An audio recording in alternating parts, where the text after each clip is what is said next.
Animal Farm, Chapter 10. Years passed. The seasons came and went. The short animal lives fled by. A time came when there was no one who remembered the old days before the rebellion except Clover, Benjamin, Moses the raven, and a number of the pigs. Muriel was dead. Bluebell, Jessie, and Pincher were dead. Jones, too, was dead. He had died in an inebriate's home in another part of the country. Snowball was forgotten. Boxer was forgotten, except by the few who had known him. Clover was an old stout mare now, stiff in the joints and with a tendency to rheumy eyes. She was 2 years past the retiring age, but in fact, no animal had ever actually retired. The talk of setting aside a corner of the pasture for superannuated animals had long since been dropped. Napoleon was now a mature boar of 24 stone. Squealer was so fat that he could with difficulty see out of his eyes. Only old Benjamin was much the same as ever, except for being a little grayer about the muzzle, and since Boxer's death, more morose and taciturn than ever. There were many more creatures on the farm now, though the increase was not so great as had been expected in earlier years. Many animals had been born to whom the rebellion was only a dim tradition, passed on by word of mouth, and others had been bought who had never heard mention of such a thing before their arrival. The farm possessed 3 horses now besides Clover. They were fine, upstanding beasts, willing workers and good comrades, but very stupid. None of them proved able to learn the alphabet beyond the letter B. They accepted everything they were told about the rebellion and the principles of animalism, especially from Clover, for whom they had almost a filial respect, but it was doubtful whether they understood very much of it. The farm was more prosperous now and better organized. It had even been enlarged by 2 fields which had been bought from Mr. Pilkington. The windmill had been successfully completed at last, and the farm possessed a threshing machine and a hay elevator of its own, and various new buildings had been added to it. Whymper had bought himself a dog cart. The windmill, however, had not after all been used for generating electrical power. It was used for corn milling and brought in a handsome money profit. The animals were hard at work building yet another windmill. When that one was finished, so it was said, the dynamos would be installed. But the luxuries of which Snowball had once taught the animals to dream, the stalls with electric light and hot and cold water and the 3-day week, were no longer talked about. Napoleon had denounced such ideas as contrary to the spirit of animalism. The truest happiness, he said, lay in working hard and living frugally. Somehow it seemed as though the farm had grown richer without making the animals themselves any richer, except, of course, for the pigs and the dogs. Perhaps this was partly because there were so many pigs and so many dogs. It was not that these creatures did not work after their fashion. There was, as Squealer was never tired of explaining, endless work in the supervision and organization of the farm. Much of this work was a kind of the other animals were too ignorant to understand. For example, Squealer told them that the pigs had to expend enormous labors every day upon mysterious things called files, reports, minutes, and memoranda. These were large sheets of paper which had to be closely covered with writing, and as soon as they were so covered, they were burnt in the furnace. This was one of the highest importance for the welfare of the farm, Squealer said. But still, neither pigs nor dogs produced any food by their own labor, and they were very many of them, and their appetites were always good. As for the others, their life, so far as they knew, was as it had always been. They were generally hungry, they slept on straw, they drank from the pool, they labored in the fields. In winter, they were troubled by the cold, and in summer by the flies. Sometimes the older ones among them racked their dim memories and tried to determine whether in the early days of the rebellion, when Jones's expulsion was still recent, things had been better or worse than now. They could not remember. There was nothing with which they could compare their present lives. They had nothing to go on except Squealer's list of figures, which invariably demonstrated that everything was getting better and better. The animals found the problem insoluble. In any case, they had little time for speculating on such things now. Only old Benjamin professed to remember every detail of his long life, and to know that things had never been, nor ever could be, much better or much worse. Hunger, hardship, and disappointment being, so he said, the unalterable law of life. And yet the animals never gave up hope. More, they never lost, even for an instant, their sense of honor and privilege in being members of Animal Farm. They were still the only farm in the whole county, in all England, owned and operated by animals. Not one of them, not even the youngest, not even the newcomers who had been brought from farms 10 or 20 miles away, ever ceased to marvel at that. And when they heard the gun booming and saw the green flag fluttering at the masthead, their hearts swelled with imperishable pride. And the talk turned always toward the old heroic days, the expulsion of Jones, the writing of the Seven Commandments, the great battles in which the human invaders had been defeated. None of the old dreams had been abandoned. The Republic of the Animals, which Major had foretold, when the green fields of England should be untrodden by human feet, was still believed in. Someday it was coming. It might not be soon. It might not be within the lifetime of any animal now living, but still it was coming. Even the tune of Beasts of England was perhaps hummed secretly here and there.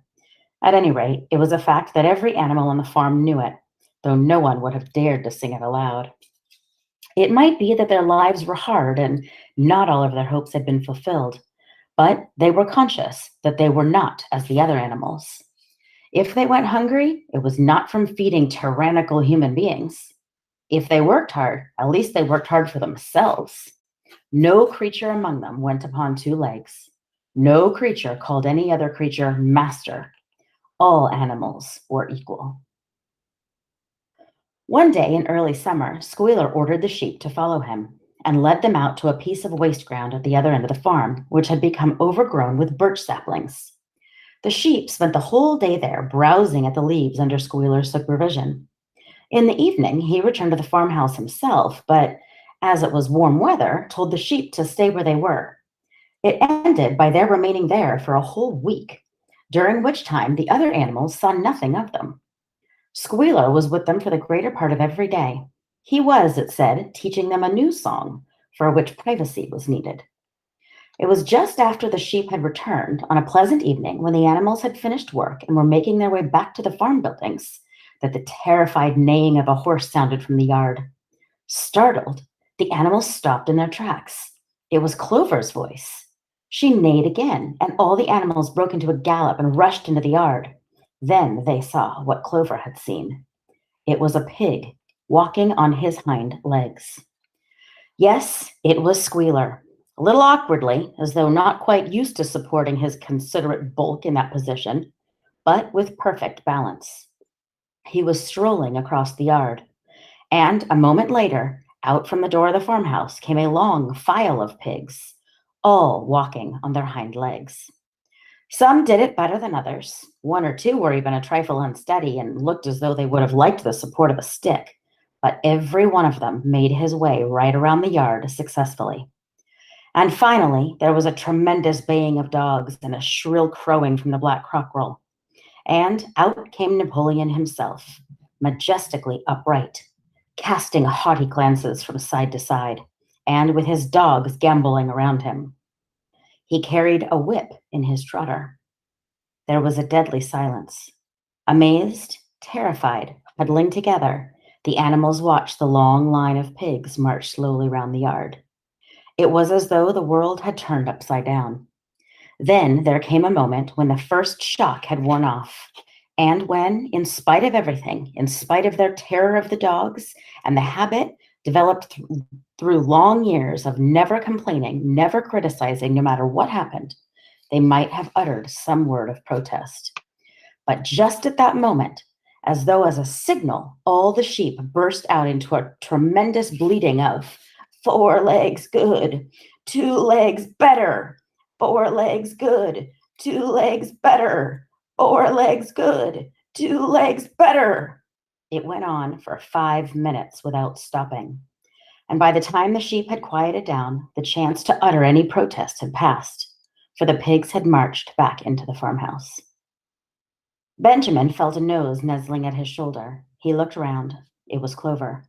her old eyes looking dimmer than ever. Without saying anything, she tugged gently at his mane and led him round to the end of the big barn, where the 7 commandments were written. For a minute or two, they stood gazing at the tarred wall with its white lettering. My sight is failing, she said finally. Even when I was young, I could not have read what was written here. But it appears to me that wall looks different. Are the 7 commandments still the same they used to be, Benjamin? For once, Benjamin consented to break his rule, and he read out to her what was written on the wall. There was nothing there now except a single commandment. It ran, all animals are equal, but some animals are more equal than others. After that, it did not seem strange when the next day the pigs who were supervising the work on the farm all carried whips in their trotters.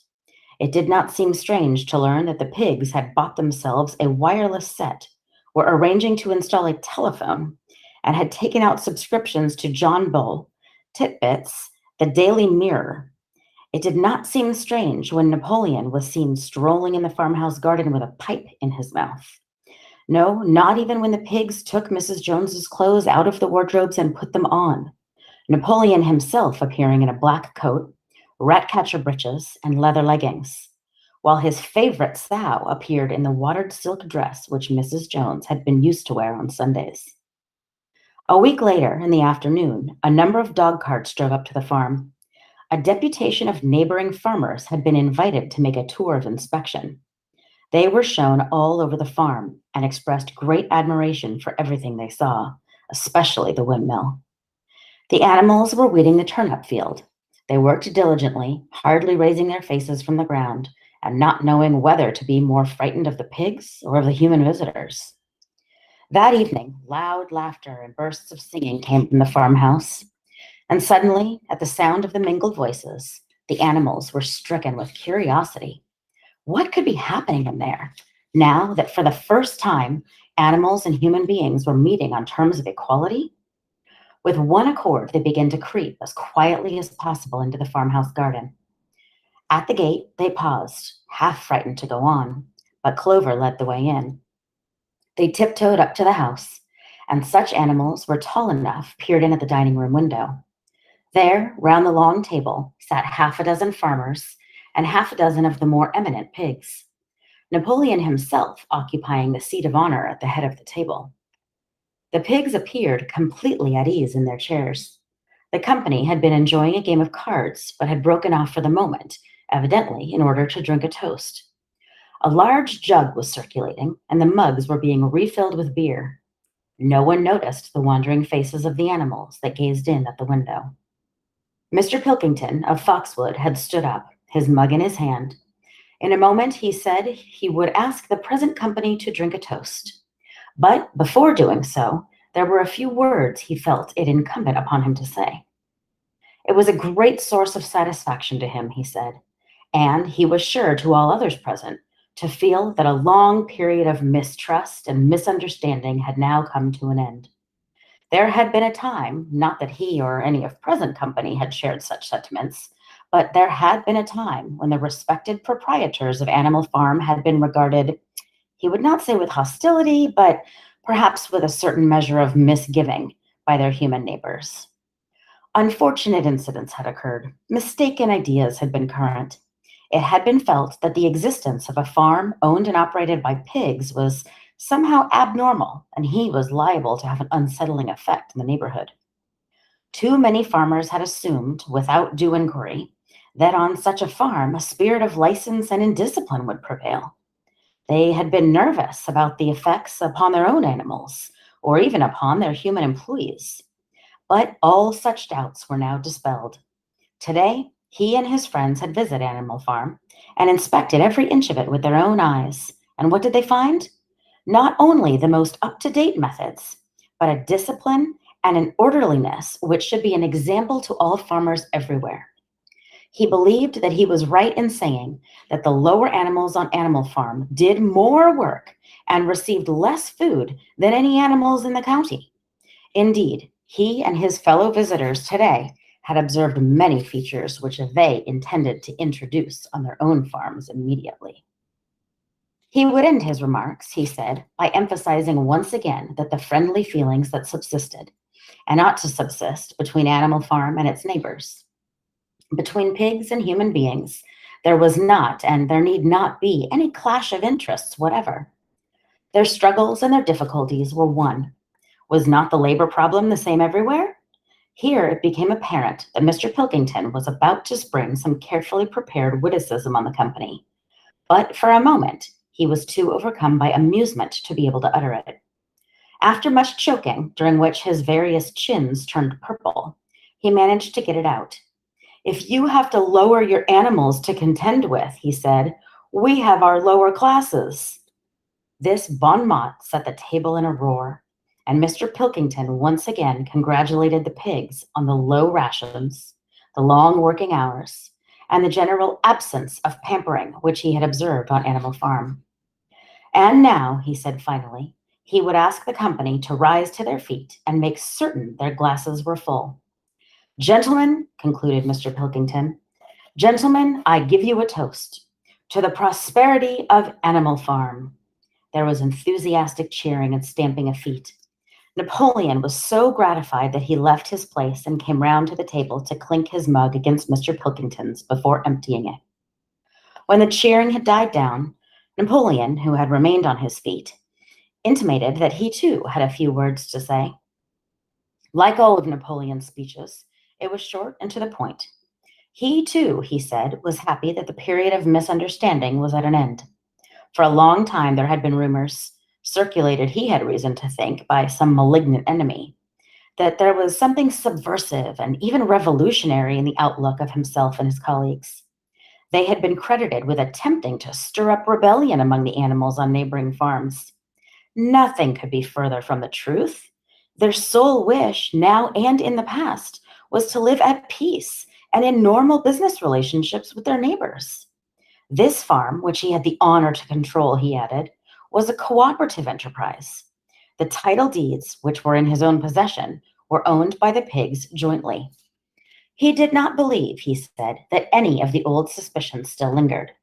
But certain changes had been made recently in the routine of the farm, which should have the effect of promoting confidence still further. Hitherto, the animals on the farm had a rather foolish custom of addressing one another as comrade. This was to be suppressed. There had also been a very strange custom, whose origin was unknown, of marching every Sunday past a boar's skull which was nailed to a post in the garden. This too would be suppressed, and the skull had already been buried. His visitors might have observed, too, the green flag which flew from the masthead. If so, they would perhaps have noted that the white hoof and horn with which it had previously been marked had now been removed. It would be a plain green flag from now onwards. He had only one criticism, he said, to make of Mr. Pilkington's excellent and neighborly speech. Mr. Pilkington had referred throughout to Animal Farm. He could not, of course, know, for he, Napoleon, was only now for the first time announcing it, that the name Animal Farm had been abolished. Henceforward, the farm was to be known as the Manor Farm, which he believed was its correct and original name. "Gentlemen," concluded Napoleon, "I will give you the same toast as before, but in a different form. Fill your glasses to the brim. Gentlemen, here is my toast. To the prosperity of the Manor Farm." This was the same hearty cheering as before, and the mugs were emptied to the dregs. But as the animals outside gazed at the scene, it seemed to them that something strange was happening. What was it that had altered the faces of the pigs? Clover's old dim eyes flittered from one face to another. Some of them had 5 chins, some had 4, some had 3. But what was it that seemed to be melting and changing? Then, the applause having come to an end, the company took up their cards and continued the game that had been interrupted, and the animals crept silently away. But they had not gone 20 yards when they stopped short. An uproar of voices was coming from the farmhouse. They rushed back and looked through the window again. Yes, a violent quarrel was in progress. There were shoutings, banging on the table, sharp, suspicious glances, furious denials. The source of the trouble appeared to be that Napoleon and Mr. Pilkington had played an ace of spades simultaneously. 12 voices were shouting in anger, and they were all alike. No question now what had happened to the faces of the pigs. The creatures outside looked from pig to man, and from man to pig, and from pig to man again, but already it was impossible to say which was which.